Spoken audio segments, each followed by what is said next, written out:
रुचिका को लगने लगा था जैसे उसके घर की छत पर टंगा यह आसमान का टुकड़ा केवल उसी की धरोहर है। बचपन से लेकर आज तक वह उसके साथ अपना सुख दुख बांटती आई है। गुड़ियों से खेलना बंद कर जब वह कॉलेज की किताबों तक पहुंची तो यह आसमान का टुकड़ा उसके साथ साथ चलता रहा। फिर जब चाचा चाची ने उसका हाथ किसी अजनबी के हाथ में थमाकर उसे विदा कर दिया, तब भी यह आसमान का नन्हा टुकड़ा चोरी चोरी उसके साथ चला आया। तब रुचिका को लगा कि वह ससुराल अकेली नहीं आई, कोई है जो उसके साथ आया है। उस भरे पूरे परिवार में पति के प्यार की संपूर्ण अधिकारिणी होने पर भी उसके हृदय का कोई कोना इन सारे सामाजिक बंधनों से परे नितांत खाली था और उसे वह अपनी कल्पना के रंगों से इच्छानुसार सजाती रहती थी। रुचिका के माता पिता बचपन में ही चल बसे थे। माँ की तो उसे याद भी नहीं थी। हाँ, पिता की कोई धुंधली सी आकृति उसके अवचेतन मन पर कभी कभी उभरती थी। किसी जमाने के पुराने रईसों का उनका परिवार था जिसमें बड़े चाचा के बच्चों के साथ पलती बढ़ती रुचिका का यूं तो कोई अभाव ना था, किंतु जब कभी कोई रिश्तेदार उसे बेचारी कहकर प्यार करने का उपक्रम करता तो वह छिटक कर दूर जा खड़ी होती और सोचती, वह बेचारी क्यों है? इंदु व पारुल को तो कोई बेचारी नहीं कहता। एक दिन उसने बड़े चाचा के सम्मुख आखिर अपना प्रश्न रख दिया, पिताजी, मैं बेचारी क्यों हूँ? इस अचानक किए गए भोले प्रश्न पर श्यामलाल अपनी छोटी सी मासूम भतीजी का मुंह ताकते रह गए। उन्होंने उसे पास खींचकर अपने से चिपका लिया।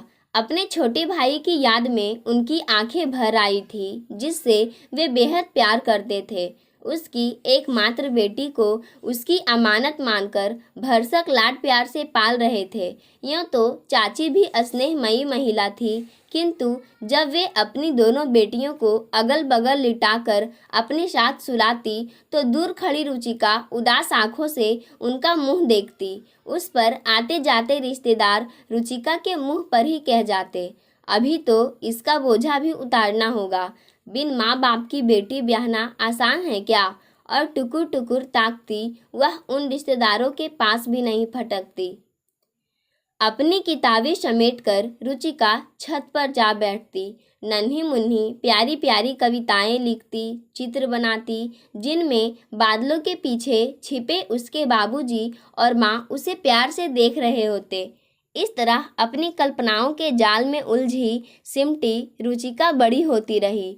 वह अधिक सुंदर तो नहीं थी, किंतु उसके भोलेपन का आकर्षण अनायास ही लोगों को अपनी ओर खींच लेता था। बड़ी बड़ी आंखों में मानो सागर लहराता था। फिर एक दिन श्यामलाल के पुराने मित्र लाला हरदयाल ने अपने छोटे भाई के लिए रुचिका को मांग ही लिया। यूँ तो शहर में लाला हरदयाल की गिनती भी पुराने रईसों में होती थी, किंतु अब वह सब शानो शौकत समाप्त हो चुकी थी। उनका काफ़ी बड़ा परिवार था। 5 छोटे भाई थे, जिनमें से 2 अभी पढ़ ही रहे थे। माँ थी, अपनी पत्नी और 3 बच्चे थे। पिता का निधन हुए काफ़ी समय हो चुका था और मनोज के साथ मिलकर वे इस सारे परिवार के खर्चे का इंतजाम करते थे। मनोज सभी भाइयों में सबसे सीधा और आज्ञाकारी था। लाला हरदयाल उसके लिए किसी ऐसी लड़की को घर में लाना चाहते थे जो उनके परिवार के इस संगठन को बिखरने ना दे। हरदयाल की पत्नी और माँ में बनती नहीं थी। काफ़ी समय से वे किसी ऐसी सुलझी हुई पढ़ी लिखी लड़की की तलाश में थे जो उनके घर के इस दमघोटू वातावरण को बदल सके। श्यामलाल के यहाँ आते जाते वे रुचिका को अपने छोटे भाई मनोज के लिए पसंद कर बैठे। श्यामलाल ने मनोज को बचपन से देखा था। बेहद सीधा लड़का था, या यूँ कहिए कि कुछ हद तक दब्बू भी था, किंतु उसकी नौकरी अच्छी थी। रुचिका को उस घर में कोई कष्ट ना होगा यह श्यामलाल जानते थे। सो पत्नी से पूछ उन्होंने विवाह के लिए हाँ कर दी। रुचिका से पूछने की या उसे मनोज से मिलवाने की आवश्यकता नहीं समझी गई, क्योंकि उस परिवार में ऐसी परंपरा ही नहीं थी। इंदु और पारुल के विवाह में भी उनकी सहमति नहीं ली गई थी। रुचिका और मनोज का विवाह अत्यंत सीधे साधे ढंग से संपन्न हो गया। घर के दरवाजे पर बारात पहुंचते ही शोर मच गया। बहू आ गई, बहू आ गई, अरे शरबत का गिलास तो लाओ। मनोज की भाभी आगे बढ़ आई और गाड़ी से पांव नीचे रखती रुचिका के हाथ के इशारे से रोक दिया। वे धीरे से बोली, अभी रुको, शरबत का घूंट पीकर उतरना। रुचिका का जी घबरा रहा था। 2-3 दिन शादी की गहमा गहमी में काफ़ी थक गई थी। प्यास भी बड़ी जोर से लगी थी। जेठानी ने शरबत का गिलास मुंह से लगाया तो रुचिका पीती ही गई। गाड़ी से उतारकर रुचिका और मनोज को अंदर लाया गया। मनोज के पीछे धीमे धीमे चलती रुचिका की आंखें इधर उधर मनोज की मां को खोज रही थी, किंतु वे कहीं दिखाई ना दी। सारे नेग जेठानी ही पूरे करा रही थी। रुचिका का घूंघट उठा। हंसते हुए वे मनोज से बोली, लो अब ठीक से देख लो और चंद बातें भी कर लो, फिर रात तक फुर्सत नहीं मिलेगी। मैं चलती हूँ, जरा बाहर का भी देखना है। माँ कहाँ है भाभी? पहली बार रुचिका ने मनोज के मुंह से कोई बात सुनी। वे अंदर कमरे में हैं, अभी आएंगी। तुम दोनों थोड़ा सुस्ता लो, मैं चाय भेजती हूँ। और इतना कहकर जेठानी चली गई। थोड़ी ही देर में चाय की ट्रे उठाए 3-4 लड़कियां ने अंदर आकर रुचिका को घेर लिया। शीघ्र ही 2-3 लड़कियां और भी आ गई। किसी के हाथ में नमकीन की प्लेट थी तो किसी के हाथ में मिठाई की। नई बहू को सबसे पहले देखने का चाव सभी को था। मनोज इस शैतान मंडली को देखकर घबरा गया। वह चाय का प्याला हाथ में थामे बाहर खिसक लिया। भाभी, हमारे भैया कैसे लगे? एक लड़की ने पूछा। भाभी, तुम्हें गाना आता है? दूसरी बोली। अरे भाभी, हम सब तो मनोज भैया से छोटी है, हमसे क्यों शर्माती हो? और भी इसी तरह के ना जाने कितने सवाल वे करती जा रही थी। रुचिका इन सवालों की बौछार से घबरा उठी। फिर सोचने लगी, मनोज की माँ कहाँ है? क्या वे उससे नहीं मिलेंगी? चाय का प्याला थामकर उसने धीरे से सिर उठाकर उन सभी लड़कियों की ओर देखा जिनके भोले चेहरों पर अपनत्व झलक रहा था, किंतु आंखें शरारत से बाज नहीं आ रही थी। रुचिका खुद सहज हुई और आखिर पूछ ही बैठी, माँ जी कहाँ है? कौन चाची? अरे वे तो अभी तुम्हारे पास नहीं आएंगी। शगुन के सारे काम तो बड़ी भाभी ही करेंगी। रुचिका कुछ ठीक से समझ नहीं पाई, इसलिए चुप ही रही। चुपचाप चाय पीती वह सोच रही थी, क्या वह अंदर जाकर मां जी से नहीं मिल सकती? तभी जेठानी अंदर आ गई। चलो रुचिका, मां जी के पांव छू लो। रुचिका उठ खड़ी हुई। सास के पास पहुंचकर उसने बड़ी श्रद्धा से झुककर उनके पांव छुए और इस इंतजार में झुकी रही कि अभी वे उसे खींचकर अपने हृदय से लगा लेंगी, किंतु ऐसा कुछ भी नहीं हुआ। सदा सुखी रहो कहते हुए उन्होंने उसके सिर पर हाथ रख दिया और वहां से चली गई। ममता की प्यासी रुचिका को ऐसा लगा जैसे उसके सामने से प्यार का ठंडा अमृत कलश ही हटा लिया गया हो। फूलों से सजे कमरे में रात्रि के समय मनोज व रुचिका अकेले थे। यूं तो मनोज स्वभाव से ही शर्मीला था, किंतु उस रात वह भी सुरमा बन बैठा। हिचकिचाती अपनी आप में सिमटी रुचिका को उसने जबरन अपनी बाहों में समेट लिया। जीवन भर के विश्वासों की नींव शायद इसी परस्पर निकटता की आधारशिला पर टिकी होती है। इसीलिए सुबह होते होते दोनों आपस में इस तरह घुल मिल कर बातें कर रहे थे मानो वर्षों से एक दूसरे को जानते हो। रुचिका मनोज के मन को भा गई थी। दूसरे दिन सुबह सभी मेहमान जाने को हो रहे थे। रसोई में नाश्ते की व्यवस्था हो रही थी। शायद उससे भी काम में हाथ बटाना चाहिए, यही सोचकर रुचिका भी रसोई के दरवाजे पर जा खड़ी हुई। जेठानी प्यालों में चाय छान रही थी और माँ पूरियाँ उतार रही थी। रुचिका ने धीरे से चकला अपनी ओर खिसकाकर सास के हाथ से वेलना ले लिया और मैं बेलती हूँ माँ जी कहकर पूरियाँ बेलने लगी। उसकी बेली 4-6 पूरियाँ उतारने के बाद ही सास धीरे से बोल उठी, मनोज की बहू पूरियाँ मोटी हो रही है, रहने दो, मैं ही कर लूँगी। रुचिका सहम कर बाहर आ गई। रात को रुचिका ने मनोज के कंधे पर सिर टिक कर 2 दिन से अपने हृदय में मथ रहे प्रश्न को पूछ लिया, माँ जी मुझे पसंद नहीं करती क्या? मनोज इस बेतुके किंतु बिना किसी बनावट के लिए किए गए सीधे प्रश्न से चौंक उठा। क्यों, क्या हुआ? माँ जी मुझसे प्यार से बोलती नहीं, ना ही मुझे अपने से चिपका कर प्यार किया। भाभी ने तो प्यार किया लेकिन माँ जी ने नहीं। रुचिका के दोनों हाथ थाम कर वह बोला, माँ जी को समझने में तुम्हें अभी कुछ समय लगेगा। वैधव्य के शून्यपन ने ही उन्हें रूखा बना दिया है। उस पर भाभी के साथ कुछ ना कुछ खटपट चलती ही रहती है। इसी कारण माँ जी अंतर्मुखी हो गई है, किसी से अधिक बोलती नहीं। कुछ दिन तुम्हारे साथ रहकर शायद वे बदल जाए, मैं पूरा प्रयत्न करूँगी। और अपने आप में हल्का महसूस करते हुए रुचिका मनोज से सटकर सो गई। दूसरे दिन सुबह मनोज के बड़े भाई एवं भाभी भी बच्चों सहित लौट गए। मनोज से छोटे दोनों भाई अपनी अपनी नौकरियों पर वापस चले गए थे और 2 सबसे छोटे भाई जो मनोज के पास रहकर पढ़ाई करते थे, अपनी पढ़ाई में व्यस्त हो गए। मनोज ने 1 सप्ताह की छुट्टी ले ली थी। रुचिका सोच रही थी कि शायद वे दोनों कहीं बाहर जाएंगे, किंतु मनोज ने उससे बिना कुछ छिपाए अपनी मन की बात उसके सामने रख दी। माँ जी और छोटे भाइयों को अकेला छोड़कर हमारा घूमने जाना उचित नहीं। रुचिका खुशी खुशी पति की बात मान गई थी। उसे तो वैसे भी अपने दोनों छोटे देवर बहुत प्यारे लगते थे। मायके में बहनें तो थी लेकिन छोटे भाई नहीं।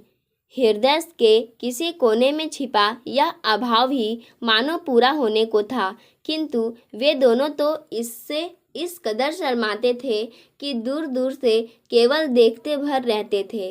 कभी रुचिका से आंखें मिल जाती तो शर्मा कर मुंह छिपा लेते, तब रुचिका हंसकर रह जाती और सोचती, कभी तो उससे खुलेंगे। एक दिन रुचिका को अवसर मिल ही गया। दोपहर का समय था। मनोज किसी काम से बाहर गए हुए थे और माँ पड़ोस में किसी से मिलने गई हुई थी। अचानक दोनों देवर रमेश और सुरेश किताबें उठाए स्कूल से वापस आ गए। माँ जल्दी से खाना दो, स्कूल में छुट्टी हो गई है, अब हम मैच खेलने जा रहे हैं। किताबें पटक कर दोनों रसोई में आ धमके, किंतु वहाँ माँ को ना पा दोनों पलटे तो दरवाजे पर भाभी खड़ी थी, हंसती मुस्कुराती। मैं खाना दे दूँ? रुचिका ने हंसकर पूछा तो दोनों सचकुचा कर बोले, नहीं, माँ ही दे देंगी। वे कहाँ गई है? पड़ोस में किसी से मिलने गई है। उन्हें तो मालूम नहीं था कि आप दोनों आने वाले हैं। चलिए मैं गरम गरम पराठे सेक देती हूँ। रुचिका ने रसोई में रखी छोटी सी मेज पर प्लेटें लगा दी। सुबह सुबह जल्दी से सब यही इसी मेज पर खा पीकर भागते थे। रुचिका ने फ्रिज से सब्जी निकालकर गरम की। कटा हुआ प्याज, हरी मिर्च, अचार सब कुछ मेज पर रखा। फ्रिज में दही दिखाई दिया तो उसका रायता भी बना दिया। ये सारी तैयारी देख रमेश व सुरेश कूदकर मेज के पास आ धमके। जल्दी जल्दी गरम पराठे उतार कर देती भाभी से खाना खाते खाते उनकी अच्छी खासी दोस्ती भी हो गई। स्कूल के दोस्तों का हाल, मैच में किसकी टीम अच्छी है, कौन सा टीचर अच्छा है, कौन नहीं, आदि सब खबरें रुचिका को मिल गई। उसने उन्हें अपने मायके के किस्से सुनाए, इंदु और पारुल के साथ होने वाले छोटे मोटे झगड़े और फिर छत पर बैठकर उसका कविताएं लिखना, सब कुछ सुरेश और रमेश को पता लग गया। अरे वाह भाभी, तुम कविता लिखती हो, तब तो तुम हमें हिंदी भी पढ़ा सकती हो। सुरेश उत्साहित होकर बोला, हाँ हाँ क्यों नहीं, अपनी किताबें मुझे दिखाना। हिंदी तो मेरा प्रिय विषय है। कॉलेज में तो और रुचिका बोलते बोलते सहसा रुक गई, क्योंकि चेहरे पर अजीब सा भाव लिए माँ जी दरवाजे के पास खड़ी थी। रुचिका से कुछ ना कह वे अपने दोनों बेटों से बोली, तुम दोनों मेरे आने तक रुक नहीं सकते थे? रमेश और सुरेश को तो मानो सांप ही सूंघ गया। माँ के चेहरे का यह कठोर भाव उनके लिए नया था। भाभी से खाना मांगकर उन्होंने क्या गलती कर दी है समझ नहीं सके। हाथ का कौर हाथ में ही पकड़े खामोश रह गए। पल दो पल तो रुचिका भी चुप ही रही, फिर हौले से बोली, ये दोनों तो आप ही को ढूंढ रहे थे। आप थी नहीं तो मैंने सोचा मैं ही खिला दूं। क्यों, क्या घर में फल, डबल रोटी कुछ भी नहीं था जो पराठे सेकने पड़े? माँ ने तलखी से पूछा। ऐसा नहीं है माँ जी, मैंने सोचा बच्चे हैं, जोर की भूख लगी होगी इसलिए बना दिए। तुम्हारे बच्चे तो नहीं है ना, मैं खुद ही निबट लेती आकर। अत्यंत निर्ममतापूर्वक कही गई सास की यह बात रुचिका को मानो अंदर तक चीर गई। क्या रमेश, सुरेश उसके कुछ नहीं लगते? मनोज के छोटे भाइयों को प्यार करने का क्या उसे कोई हक नहीं? उन पर केवल माँ का ही एकाधिकार है क्या? फिर कल जब ये दोनों भी बड़े हो जाएंगे तो माँ जी क्या करेगी? विवाह तो इनके भी होंगे ही। फिर विचारों में उलझी रुचिका के सामने सास का एक नया ही रूप उभर कर आया था। उसे लगा व्यर्थ ही वह माँ जी से अपने लिए प्यार की आशा लगाए बैठी थी। इनके प्यार का दायरा तो इतना सीमित संकुचित है कि उसमें उसके लिए जगह बन ही नहीं सकती। और जैसे जैसे उनके बेटों के विवाह होते जाएंगे यह दायरा और भी सीमित होता जाएगा, इतना सीमित कि उसमें अकेली माँ जी ही बचेंगी। रुचिका के मुंह में ना जाने कैसी करवाहट सी घुल गई थी। उसका हृदय वृतृष्णा से भर उठा। जीवन का एक नया ही पक्ष उसने देखा था। शायद मनोज भी 23 वर्षों में अपनी माँ को इतना ना जान पाए होंगे जितना इन कुछ पलों में रुचिका जान गई। साथ ही वह यह भी जान गई कि प्यार यदि बांटा ना जाए तो कितना स्वार्थी हो सकता है। रुचिका ने मन ही मन एक निश्चय किया कि वह प्यार को इन संकुचित सीमाओं में कैद नहीं करेंगी। माँ जी खुद को बदले या ना बदले, मुझे खुद को बदलना ही होगा। मैं उनके इस खोखली स्वार्थी सीमाओं में बंधकर नहीं रहने वाली। उसके बाद रमेश व सुरेश माँ को डर से ना जाने कब के अपने कमरों में जा दुबके थे और माँ जी अपनी तीखी दृष्टि के चुभते बाणों से रुचिका का हृदय छलनी कर अपने कमरे में जा बैठी थी। एक अजीब सा तनाव पूरे घर में छा गया था। रुचिका की आंखें छलछला आई। उसे याद आया अपना मायका, जहाँ वह किसी पक्षी की भांति स्वतंत्र थी, जहाँ उसका अपना आसमान था, जिसके साथ अपने छोटे मोटे सुख दुख बांटकर हल्की हो जाती थी। रुचिका को लगा अब भी उसके साथ साथ चलकर आया आसमान का वह नन्हा टुकड़ा ही उसका साथी है, जो उसे हाथ हिला हिलाकर ऊपर बुला रहा है। वह मनोज की अलमारी में कुछ ढूंढने लगी। एक शादी कॉपी और पेन उसे मिल ही गया। जल्दी जल्दी धूल भरी सीढ़ियाँ चढ़ती हुई वह छत पर जा पहुंची। कैसी शांति थी वहाँ, मानो किसी घुटन भरी कैद से मुक्ति मिली हो। मन किसी पक्षी की भांति बहते हवा के साथ उड़ने लगा। धूप छत से अभी अभी गई थी। पूरा माहौल गुनगुना सा था। वहाँ सीढ़ी के दीवार से पीठ टिकाकर रुचिका बैठ गई और कॉपी खोलकर कोई प्यारी सी कविता लिखने की कोशिश करने लगी। ऐसे ही तो रुचिका अपने मायके में रहती थी। पाठकों, आज की कहानी यहीं समाप्त होती है। धन्यवाद।